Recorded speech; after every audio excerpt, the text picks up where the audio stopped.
नमस्कार दोस्तों, आज हम लोग बात करेंगे स्टीव जॉब्स के बारे में, जो एप्पल कंपनी के संस्थापक थे। उनका जीवन भी बहुत संघर्षपूर्ण रहा है, लेकिन उनकी कार्यशैली और सोचने का अंदाज और नज़रिया काफ़ी अलग था। इस वीडियो में आज उनकी कार्यशैली के बारे में बात करेंगे कि कैसे उन्होंने एक छोटे से गैराज से एप्पल को एक पॉपुलर ब्रांड बनाया। तो चलिए जानते हैं स्टीव जॉब्स के संघर्षपूर्ण सफ़र के बारे में। स्टीव जॉब्स का जन्म 24 फरवरी 1955 को कैलिफोर्निया के सैन फ्रांसिस्को में हुआ था। उनकी माँ एक अविवाहित स्त्री थी, इसलिए उनकी माँ ने स्टीव के जन्म से पहले ही यह तय किया कि वे स्टीव को किसी पेरेंट को गोद दे देंगे। स्टीव को गोद लेने वाले पेरेंट पेशे से वकील थे। स्टीव उनके पिता की आर्थिक स्थिति को देखते हुए कॉलेज की पढ़ाई भी पूरी नहीं कर पाए, लेकिन स्टीव बताते हैं कि यह फैसला उनके लिए अच्छा था। उस समय उनके पास रहने के लिए कमरा तक नहीं था। वो अपने दोस्त के कमरे में नीचे फर्श पर सोते थे। कोक के खाली बोतल बेचकर जो पैसे मिलते थे उससे वो खाना खाते थे। बाद में उन्होंने कैलीग्राफी की पढ़ाई की, जिसमें उन्होंने सेरिफ और सैंस सेरिफ टाइपफेस सीख और इन्हीं टाइपफेस को जोड़कर टाइपोग्राफी तैयार की। 10 साल बाद उन्होंने अपना पहला कंप्यूटर डिज़ाइन किया, मैकिन्टोश कंप्यूटर, जो कि सीखे हुए टाइपोग्राफी के साथ उनका पहला कंप्यूटर था। और यहीं से शुरू होती है जॉब्स की सफलता की कहानी। यदि हम किसी से पूछें कि आधुनिक इतिहास में सबसे बड़ा बिजनेस इनोवेटर कौन है, एक ऐसा इनोवेटर जिसने कभी भी क्वालिटी से समझौता नहीं किया, जिसके बिजनेस मैनेजमेंट, इनोवेशन और फ्यूचर देखने की अंतर्दृष्टि ने मोबाइल और कंप्यूटर की दुनिया को बदल कर रख दिया है, तो एक ही नाम सामने आएगा और वो है स्टीव जॉब्स। इसका सबसे बड़ा कारण है कि स्टीव लीडिंग टेक्नोलॉजी और दुनिया की सबसे बड़ी कंपनियों में से एक एप्पल के संस्थापक थे, जो स्टीव जॉब्स की इनक्रेडिबल थॉट्स का आईना है। अगर हम चर्चा करेंगे स्टीव जॉब्स की बायोग्राफी स्टीव जॉब्स पर, हम उनके जीवन के कुछ सबसे इंस्पायरिंग अफेयर्स और सफलता के फॉर्मूले के साथ साथ स्टीव की ज़िंदगी की सीख का पता लगाएंगे, जिसने उनकी अभूतपूर्व सफलता की बुनियाद रखी। आमतौर पर बिजनेस गुरु और मार्केट लीडर्स व्यवसाय में सफलता के लिए बढ़िया नेटवर्किंग और बड़ी मार्केटिंग स्ट्रेटजी बनाने के बारे में आपको बताते हैं, लेकिन स्टीव जॉब्स में लिंक से हटकर आउट ऑफ द बॉक्स सोचने और अपने आसपास के लोगों को लक्ष्य प्राप्त करने के लिए मोटिवेट करने की क्षमता थी। उनके द्वारा अपनाई गई innovative marketing strategy, minimalistic design और समय से आगे की इंजीनियरिंग ने एप्पल इंक को विश्व का सबसे पॉपुलर ब्रांड बना दिया। स्टीव जॉब्स का मानना था कि इनोवेशन एक लीडर और एक फॉलोअर में अंतर बताता है। स्टीव जॉब्स ने नए विचारों के साथ नए डिज़ाइन का निर्माण जारी रखा, जिससे उन्हें व्यापार में बढ़त मिली। उनका मानना है कि डिज़ाइन सिर्फ वही नहीं है जो दिखता है, डिज़ाइन का मतलब है यह कैसे काम करता है। स्टीव जॉब्स हमेशा परफेक्ट की खोज के लिए जाने जाते थे। कोई भी प्रोडक्ट बनाने के प्रति उनका पॉइंट ऑफ व्यू बिल्कुल सरल था। परफेक्ट प्रोडक्ट ही एकमात्र प्रोडक्ट है जो उपभोक्ता के हाथ में होने चाहिए। सीधे शब्दों में कहे, कुछ ऐसा न बेचे जो आप खुद नहीं चाहते। स्टीव जॉब्स को अब तक के सबसे सफल एंटरप्रेन्योर में से एक माना जा सकता है।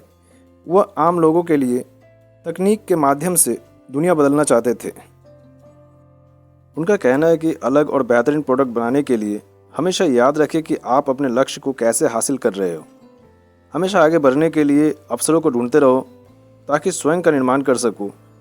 कभी कुछ भी पीछे न छोड़ें। जो कुछ भी करने की आप कोशिश कर रहे हो, उसे पाने की लगातार कोशिश करते रहें। स्टीव की सफलता का सबसे बड़ा मंत्र है कि सफलता के लिए हमेशा भूखे रहो और सीखने के लिए हमेशा तैयार रहो।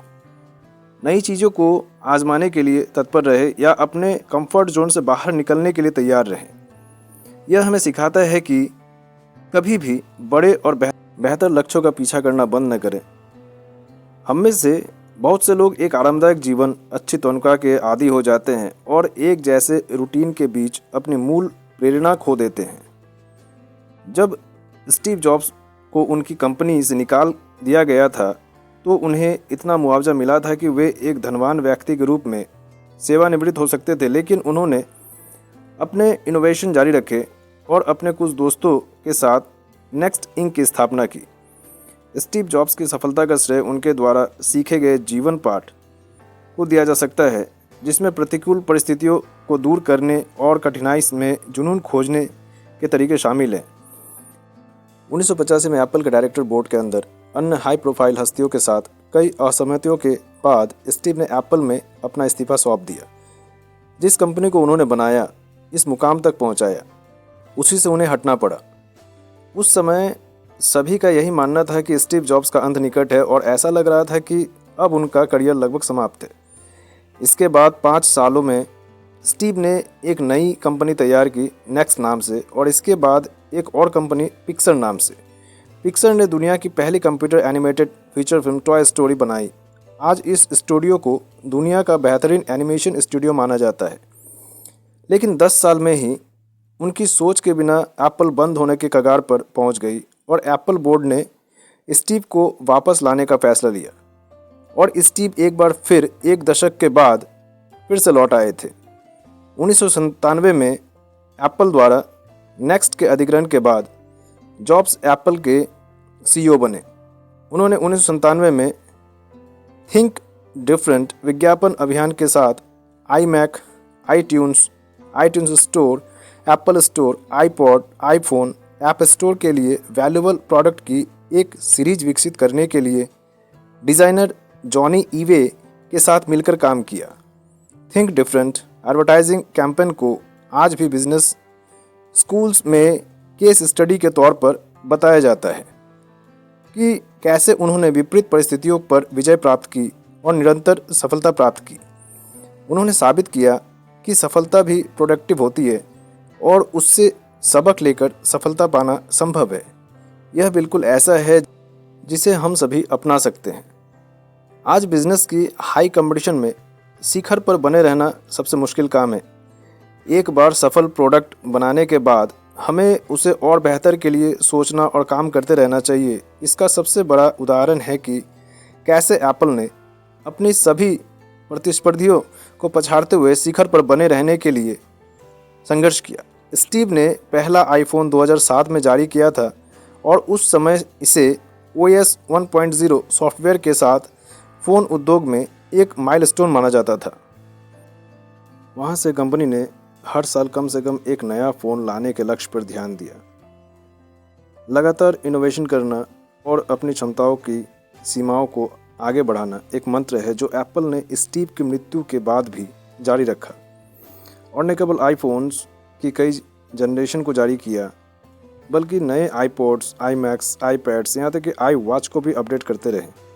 हर साल सितंबर में इन नए प्रोडक्ट्स की लॉन्चिंग की सिलसिला अब भी जारी है।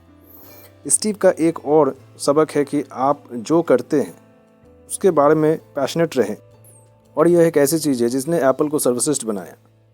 स्टीव ने सर्वश्रेष्ठ के लिए कभी समझौता नहीं किया। उन्होंने अपने काम के हर पहलू में पूर्णता के लिए प्रयास किया, एक ऐसा व्यवसाय बनाने का दृढ़ संकल्प किया जिस पर उन्हें गर्व हो।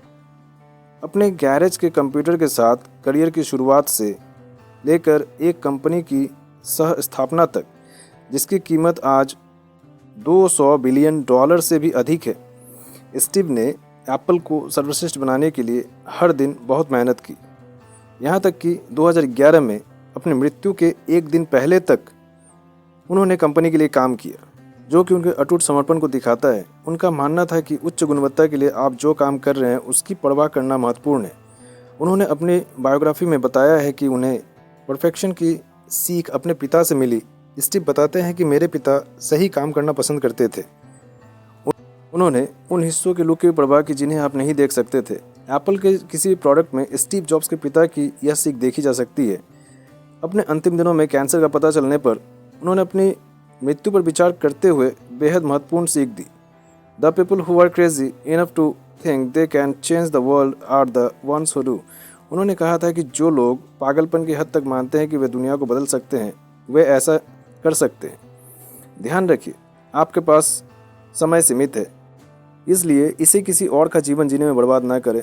दूसरों की राय के शोर से अपनी आत्मा की आवाज़ को दबने ना दें, और सबसे महत्वपूर्ण, अपने दिल और आत्मा की बात मानने का साहस रखें।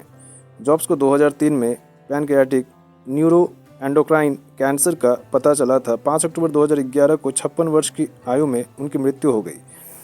ये थी स्टीव जॉब्स की कार्यशैली की कहानी। इस कहानी से पता चलता है कि वे अपने काम को लेकर कितने डेडिकेटेड थे। कोई भी शुरुआत बड़ी नहीं होती, लेकिन उस काम के प्रति सोच बड़ी होनी चाहिए और हमें इनोवेटिव माइंडसेट रखनी चाहिए। अगर आपको भी जीवन में सफल होना हो तो वीडियो को लाइक और शेयर करें, चैनल को सब्सक्राइब करें, ताकि इस तरह की और भी इंस्पायरिंग कहानियाँ आपके लिए लाते रहें। धन्यवाद।